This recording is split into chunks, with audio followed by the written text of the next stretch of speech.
One of the strongest aspects of the Amazing Digital Circus is definitely its characters. Today, I'm going to rank every single character. What is going on, everybody, and welcome to the channel. I'm trying to hit 15,000 subscribers by the end of the summer. So if you enjoy this type of content, be sure to hit that like button and subscribe to the channel. I'm only going to rank characters with distinct personalities and character designs. So I won't be ranking like every single NPC because that would just make this video way too long. So here's the tier list. At the very bottom, we have don't care. Characters who are just kind of just there or didn't serve any meaningful purpose. After that, we have funny moments. Characters that only exist to make me laugh. Then we have serves a purpose. Characters who rarely got screen time but still contribute to meaningful moments. Next is good character, and at the very top we have beautifully written, which is basically the S tier characters. Enough yapping, it is time to get right into the ranking.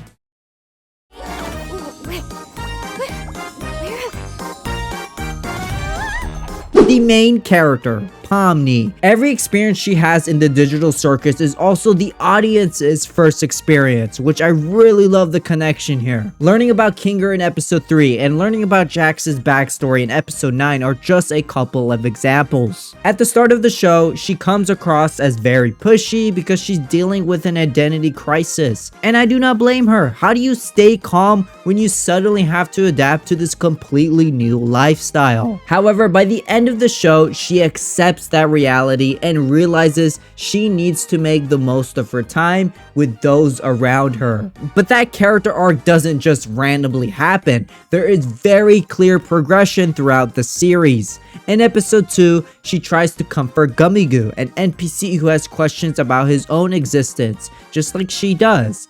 In episode 3, Kinger tells her to treasure these memories she creates with those around her, which helps guide her character arc. By episode 5, she no longer comes across as nearly as pushy as she once was. And she even tries to comfort Ragatha, telling her that it's okay to be a jerk sometimes. In episode 6, she and Jax develop a very strong bond, or attempt to. She tries to connect with him more, and she never gives up on that, despite Jax continuing to be a jerk to her. Even in episode 7, she still reaches for his hand when they think they're about to escape. And by the finale, she gives both Ragatha and, of all people, Jax a hug.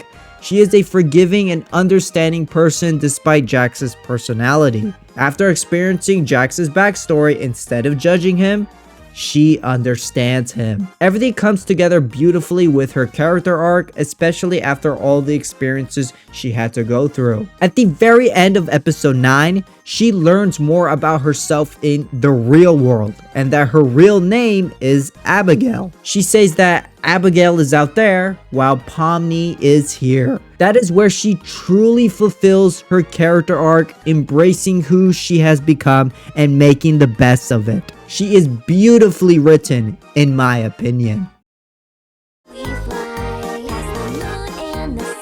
The Sun and the Moon. The Sun only has like a couple of lines that are supposed to be funny, but I never found them funny, so I do not care. The Moon, however, is a little obsessed with Caine, and that leads to some pretty funny moments, but also ends up serving a surprisingly important role. In episode 9, Caine says, "I never programmed you to say I love you."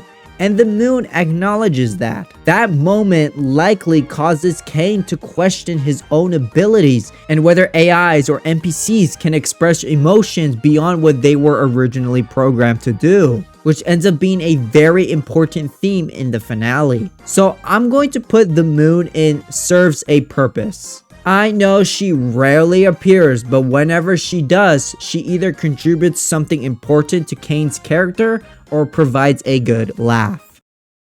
We won't know for sure until we get back to the village. She's a fighter though. She taught me everything I know. Now it is time for Gummy Goo and the gang. These characters play an important role in the overall theme of episode 2.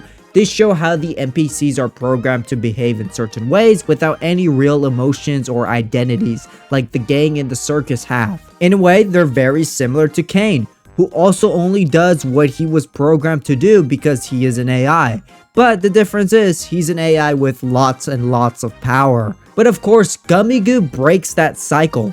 After he and Pomni glitch underneath the map, he discovers another version of himself, just standing there in a T-pose, which then sends him into an identity crisis. He starts questioning what the point of his existence is if his entire purpose has already been decided for him. He doesn't get to choose who he wants to be, especially with Caine controlling everything. At the beginning of the adventure, these Gummy Bandits are presented as an evil trio because that's exactly how Caine programmed them to act. But once Gummy Goo starts breaking away from that programming and begins thinking for himself, Caine just immediately obliterates him from existence. That moment perfectly shows just how controlling Caine really is and reinforces one of the episode's biggest themes. As for the other bandits, I'm putting them in serves a purpose, since they help support the overall message. But Gummy Goo is easily going into the good character tier. Oh, they were so delicious. Sometimes I can hear them calling to me. Lastly, for episode 2, we have some other candy characters. The queen has a really cool design, but she honestly doesn't do much. The chocolate monster, on the other hand, was one of the funniest characters in the show in my opinion. Bro basically admits to being a serial killer. Jax opens the kingdom gates, allowing the chocolate monster to eat all of the candy citizens alive. Could you imagine a scene of all those innocent candy citizens running away while getting eaten alive? Man, that would have been awesome. Anyway, the chocolate monster is easily going at the very top of the funny moments tier. Now we're in episode 3, one of my favorite episodes of all time, and that's mainly because of one particular character. First off, we have some ghost. The ghost wife, let's be honest, who really cares about her? But the ghost that tells everyone which is the safe door and which is the very, very scary door was hilarious to me because of the way he talks. He also gave me major Luigi's Mansion vibes, especially when Jax sucked him up. Hey yo, what? So he's going into the funny moments tier.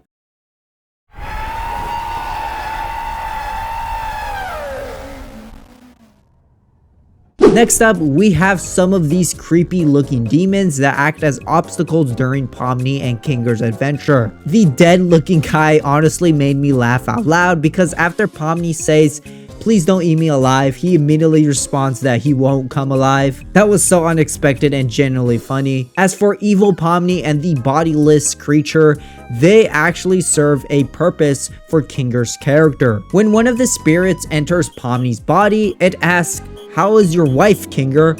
Clearly trying to break him emotionally while also hinting at his backstory, which we learn much more about later in this episode and again in episode 8. Kinger even freezes when the face creature opens its mouth because he seems to think it's his wife. He even says, "You look beautiful, honey." This scene is really strange because that creature obviously can't be his wife. Or can it?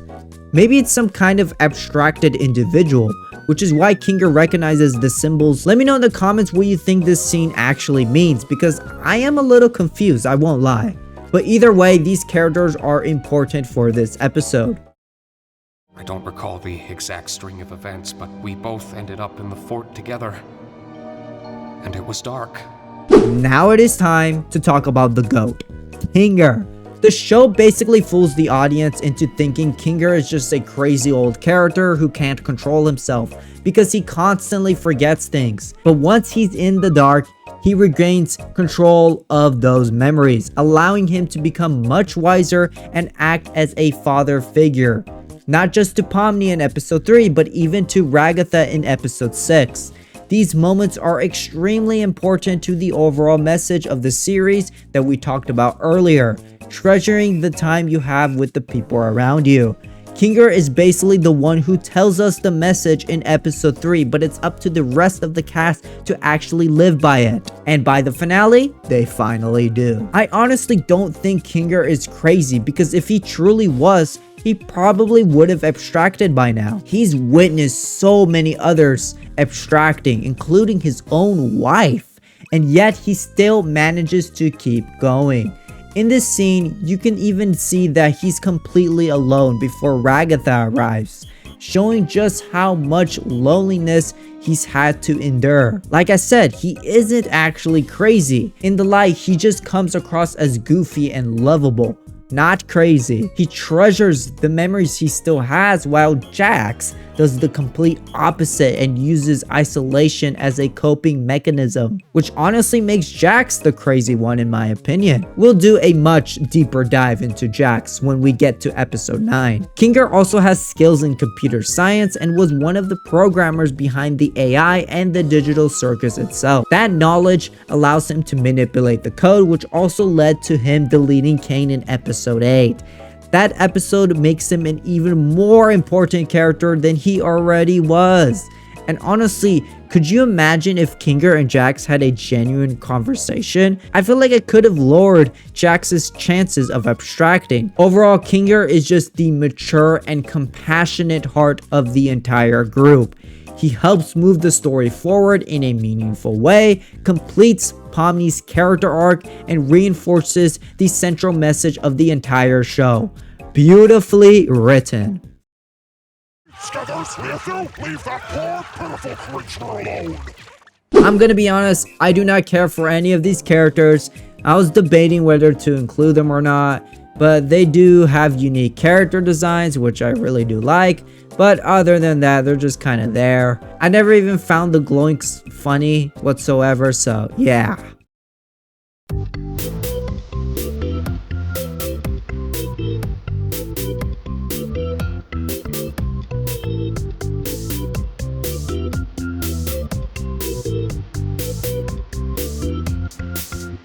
Episode 4 is mostly about Gangle, and I think it portrays a completely different side of her perfectly. But it's a side of her that she isn't comfortable being. Normally, she's very shy and quiet. She keeps to herself, tries to worry about her own things, and spends her time drawing. Out of everyone in the cast, she's the character I feel the most sympathy for because she is constantly bullied by Jax.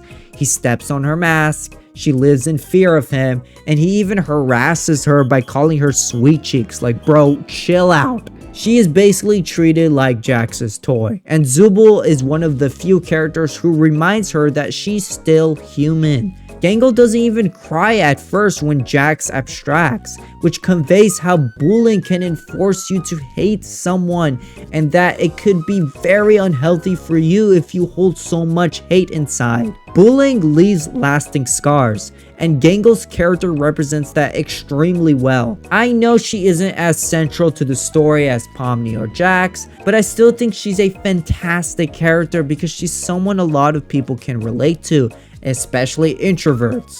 During a typical 9-to-5 job, especially in fast food, you're expected to smile and maintain a positive attitude for customers, even when you're struggling on the inside. It's almost like nobody cares about your feelings. You have to keep working or you risk losing your job. Gangle fully embraces that mindset through her fake happy mask.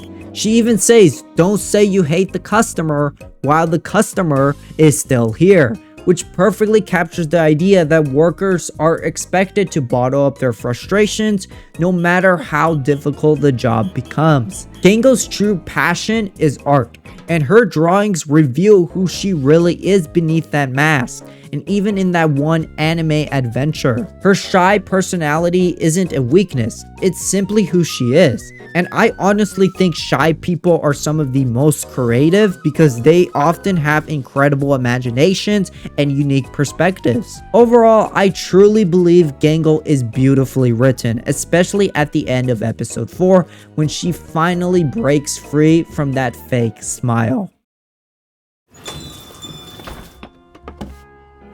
We got one of the most random characters of them all, and that is no other than the disappearing guy. He has like one line, then gets cut off, and teleports to some random place, or I don't know, he just gets deleted. This is really random, but every time he is on screen, it is hilarious because it catches me off guard. My favorite one has to be the one at the end of episode 6 where Jax was having a panic attack. He comes out of the stall and then he's gone. There is another funny NPC character that was made for Zooble pretty much, named Ming, I think. It's supposed to be based off the word assuming, because Caine was getting tired of the game having trust issues. We also got this cockroach guy, like, bruh. Yeah, get this nasty thing out of my screen, bro. Obviously, these guys are going to the funny moments tier, but the disappearing guy is going to the very top of them all. I'm glad we're still friends.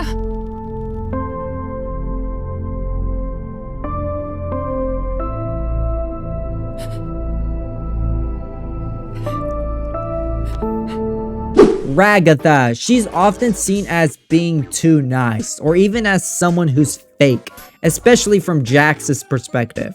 What I like most about her character is that she genuinely tries her best to comfort everyone around her, even if she tries a little too hard. There has to be a balance with your emotions. You can't be overly positive all the time, but you also can't be overly negative either, or you'll come across as annoying or a jerk. Jax. I do feel bad for Ragatha because so many of her attempts to help others end up being pushed aside. She's honestly just trying to make the best out of a terrible situation, yet she often feels unappreciated. Thankfully, the hug she receives from Pomni at the end changes that. You can tell she finally feels appreciated, especially because it comes from Pomni, the very person who had been pushing her away for most of the series at the beginning. I also really like her motivation for trying to keep Jax and Pomni from getting too close. At first, I thought she was just being nosy about them teaming up, but after episode 9, it makes complete sense. She's terrified that Pomni will end up extracting just like Ribbit did, so she's trying to protect her. It adds another layer to her kindness because her actions come from genuine concern rather than control. That said, I don't think she's quite in the beautifully written tier because she doesn't have that same emotional depth as characters like Pomni, Kinger, Jax, or even Gangle. Episode 5 is supposed to be her episode, but even then, the story never fully dives into her character the way it does with the others. She does play an important role, which reinforces the show's main message and helps support the emotional growth of the people around her. So overall, I would say she's a good character. Big tops. Sup, I'm Evil Pomni. At the end of episode 5, we get to see a variety of evil versions of these characters, and they all work for comedic purposes. I am obviously gonna group them all at once, but my favorite is definitely Evil Jax, because he's not evil. He is good because Jax is normally interpreted as evil. It's clever writing.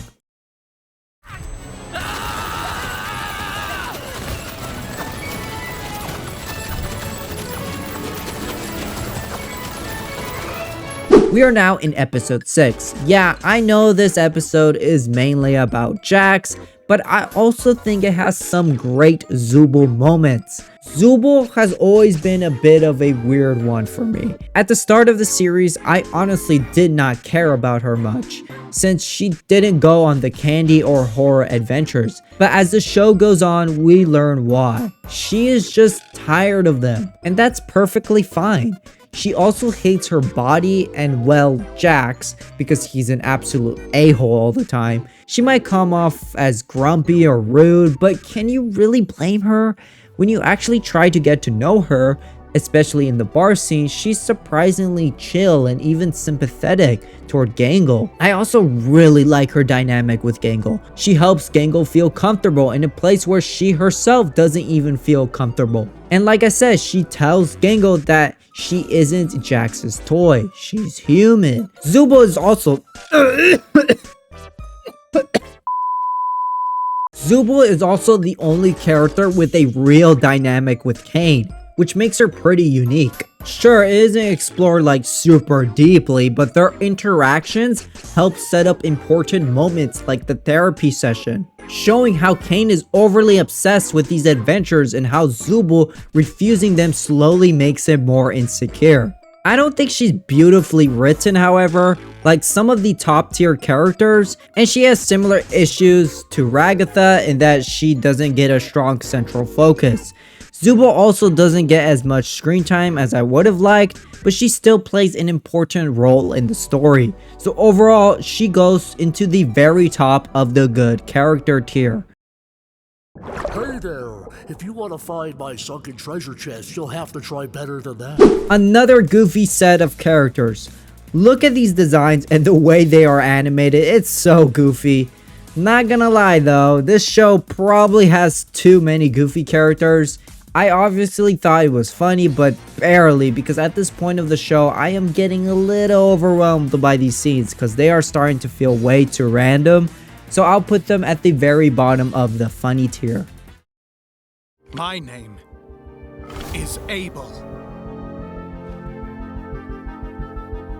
Next up, we've got the most fake NPC of them all, Abel.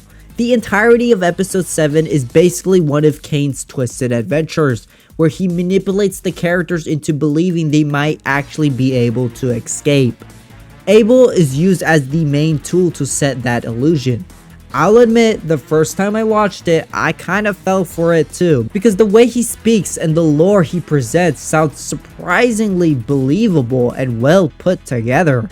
It also felt a bit strange that he avoided any real involvement with Kinger, but after episode 8, it makes a lot more sense. Kinger has a deeper understanding of the digital circus since he was one of the original programmers, and Caine almost certainly knows that, which is why he keeps him out of most of that escape narrative. Abel himself isn't really like a groundbreaking character or even a character at all, and he just mainly exists to serve this one episode by giving the characters false hope, only for it to completely shattered by the end. Still, he does end up playing a much bigger role than most of the other NPCs in the series. So overall, I'm putting him at the very top of the serves a purpose tier.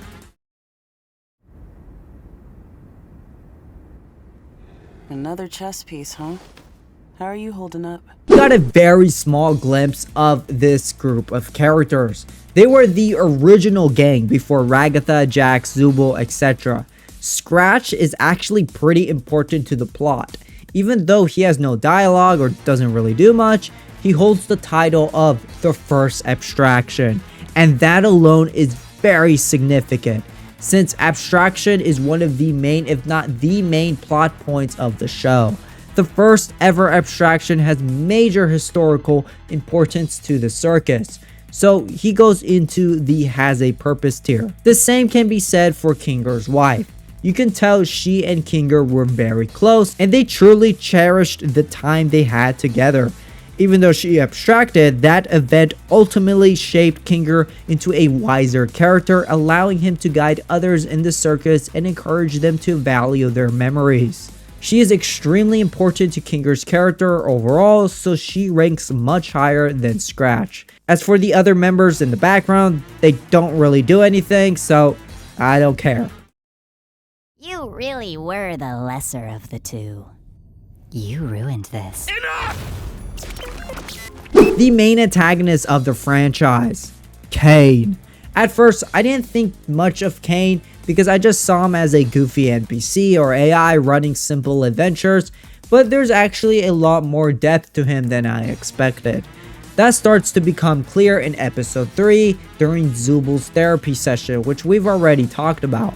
Caine is very self-centered and struggles to let the game do things their own way because he always puts his ego first. He has all this power and sees himself as the best. He literally wins the character awards, forces the game into lots of adventures, and even declares himself as God. He constantly goes way overboard with everything, especially in the escape from the circus adventure. Even though he can't directly control their minds, he's still able to manipulate them into panic and even push them toward abstraction. Episode 8 was the biggest highlight for me. Caine completely crashes out when they tell him his adventures are not good. His ego takes over as he grabs them one by one and subjects them to mental torture, which was honestly beautifully animated. The screaming and the way he glitches out really shows his frustration perfectly. You could tell just how angry he gets when he is criticized. I think they portrayed his character really well throughout the series and paid it off strongly at the end of episode 8, showing just how abusive his power can get. However, I feel like they slightly fumbled his character at the end of episode 9, where he suddenly becomes more empathetic and is basically treated as a good guy. I'm not saying the idea is bad because it can make sense. Episode 8 hints at two different sides of Caine with the red and blue circle symbolism, suggesting a split in his AI behavior. My issue is more with how it was executed. It felt very forced in my opinion and happened way too suddenly just for shock value. I think it either needed more build up or maybe shouldn't have happened at all. He could have been in the beautifully written tier, but I'm going to place him in the good tier. Now let's talk about Bubble. In my original script, I placed him in the funny moments tier, and to be fair, Bubble is pretty hilarious, but after rewatching the series, I realized I overlooked some of his most important scenes the first time around. He also has a surprisingly significant influence on Caine, and not in a good way. A lot of Caine's insecurities and his belief that he isn't appreciated seem to stem directly from Bubble's comments. Instead of supporting him, Bubble constantly tears him down. At one point, he literally tells Caine, "Maybe you deserve to be abandoned." Then he follows it up by saying, "You were really the lesser of the two." It's honestly pretty interesting because Bubble isn't really his own fully developed character. He's mostly presented as Caine's small sidekick, which is why I don't think I can rank him that high. However, when you look at his actual role in the story, he's arguably the most important side character in the series. His interactions with Caine reveal a lot about Caine's emotional state and add another layer to his character. Because of that, I'm putting Bubble at the very top of the serves a purpose tier. A laugh's a laugh. I mean, gotta start somewhere. I'm just mad it was you instead of me. Well, yeah, you're not funny. Now let's talk about Jax's two best buds, Kaufmo and Ribbit. These characters are honestly so incredibly chill. Kaufmo is super underrated in my opinion. I know they don't get much screen time since it's mostly limited to episode 9, but every second they're on screen is genuinely fantastic. First off, Kaufmo was the first abstraction we ever see in the series, and also the first one Pomni experiences, which already gives him a lot of importance. That moment sets the tone for the entire show and adds a layer of mystery that keeps you hooked right away. He even tries to comfort Jax after Ribbit abstracts, but of course, Jax acts like he doesn't care, which just shows how much of a jerk he's become when he's feeling insecure. Kaufmo didn't do anything to Jax, like absolutely nothing. He was just a chill friend, and this is how he ends up? Man. Ribbit, on the other hand, is done even dirtier. She has a much deeper emotional connection with Jax, even getting him to open up about his heartbreaking past. She doesn't judge him at all. She listens, understands, and genuinely tries to comfort him. You could even say that she loved Jax, or was beginning to have feelings for him. The entire scene in her room really highlights how important it is to talk about your feelings. It's healthy, it helps you process things and builds real connections with people. But sadly, Jax doesn't take it that way and instead lets his insecurities take over. After Kaufmo knocks on the door, Jax pushes Ribbit away completely. In that moment, he becomes a full-on jerk and honestly makes you feel awful for her. He ignores everything they shared, acting like there was nothing special between them, like that they were never friends to begin with. And that ultimately leads to her abstraction, since she feels completely unloved. And isn't that exactly what Kinger said? The worst thing you can do in this world is make someone feel like they aren't loved?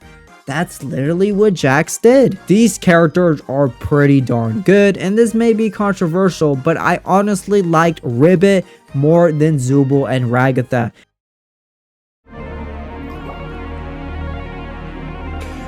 You're making this so much harder.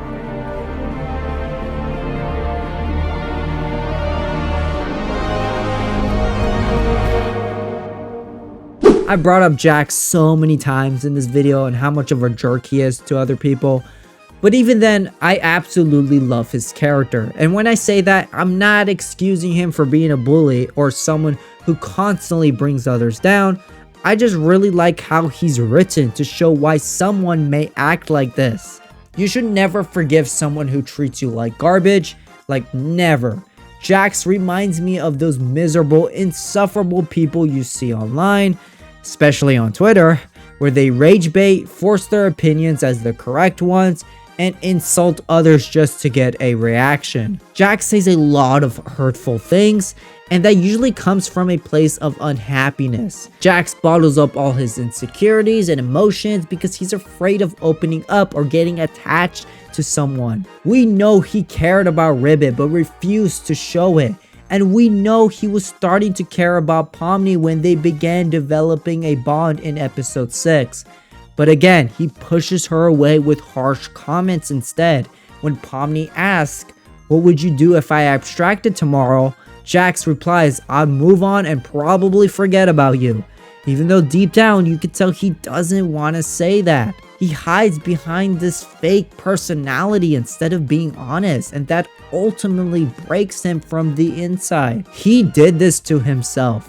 He abstracted himself. Personally, I would never forgive Jax. I know Gangle doesn't either, but understanding why he acts this way helps me see him in a different way. The show has very clever writing when it comes to his character, especially with how it's structured. In episode 9, we finally see his perspective during Pomni's arrival and his reaction to Kaufmo abstracting.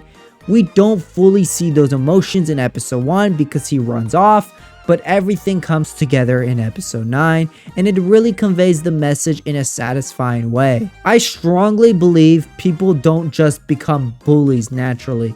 They usually develop those behaviors because of trauma. They either learn it over time or get stuck in their own negative thoughts. He's a beautifully written character in my opinion. Oof, I'm starting to lose my voice a bit, but that is going to be it for today's video. If you haven't already, make sure you check out my ranking of every episode. The link is in the description, or just simply check out my channel. Comment ice cream if you made it to the end of the video. I want to see who those people are. The next video I am working on is ranking every single adventure, so make sure you stay tuned for that. Anyways, that is all folks. I'll see you on the next one. Peace.